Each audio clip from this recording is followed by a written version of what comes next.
उद्धव ठाकरेंनी पुन्हा एकदा सरकारवर टीका केली आहे।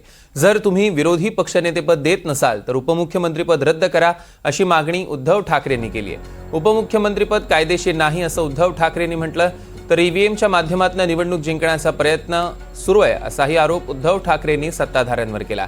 तसंच बूथ ताब्यात घेण्याचा प्रकारही सुरू असल्याचा आरोप उद्धव ठाकरेंनी केलाय। महायुतीत सगळ्या पक्षाचा मालक एकच असल्याचा घणाघातही त्यांनी केला।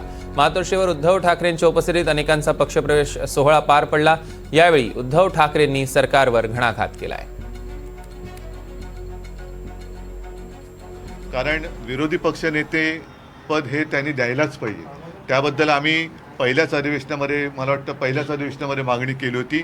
1 वर्ष होऊन गेलं, एका वर्षात सरकारने काहीही केलं नाहीये जाहिरातींशिवाय, आणि तरी देखील 1 वर्ष झाले। या एका वर्षामध्ये दोन्ही सभागृहामध्ये कदाचित आपल्या विधिमंडळाच्या इतिहासात पहिल्या प्रथम असा काळ आला असेल की दोन्ही सभागृहाला विरोधी पक्षनेते नाही आहेत। एक तर विरोधी पक्षनेते पदाला हे सरकार का घाबरते? एवढे मजबूत सरकार आहे, ज्यांना दिल्लीचा सुद्धा पाठिंबा आहे, अनेक भ्रष्टाचारी त्यांच्यासोबत घेतले, त्यांच्यावरती त्यांनी पांघरुणं घातलेले आहेत। एवढं पांघरुण बिघरुण घातल्यानंतर सुद्धा विरोधी पक्षनेत्याला हे सरकार का घाबरते? तर ताबडतोबीने त्यांनी विरोधी पक्षनेतेपद दोन्ही सभागृहाची जाहीर केली पाहिजे। सत्ताधाऱ्यांमध्ये जी काय मारामारी सुरू आहे, म्हणजे आत्तापर्यंत आपण इतर राज्यांमध्ये हे असे प्रकार होता ते ऐकत होतो, बंदुका निघत होत्या, मारामाऱ्या होत होत्या, हाणामाऱ्या होत होत्या।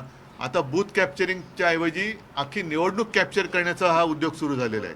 आणि हा जो काय चाललेला आहे कारभार, म्हणजे सत्ता पिपासूपणा, हा जनतेच्या हिताचा नाही आहे। स्वतःच्या पक्षाची किंवा स्वतःच्या लोकांची सगळी काय करायची, घरं भरायची, ह्या दिशेने वाटचाल सुरू आहे। ते तिन्ही पक्षाचे नेते एकच आहेत।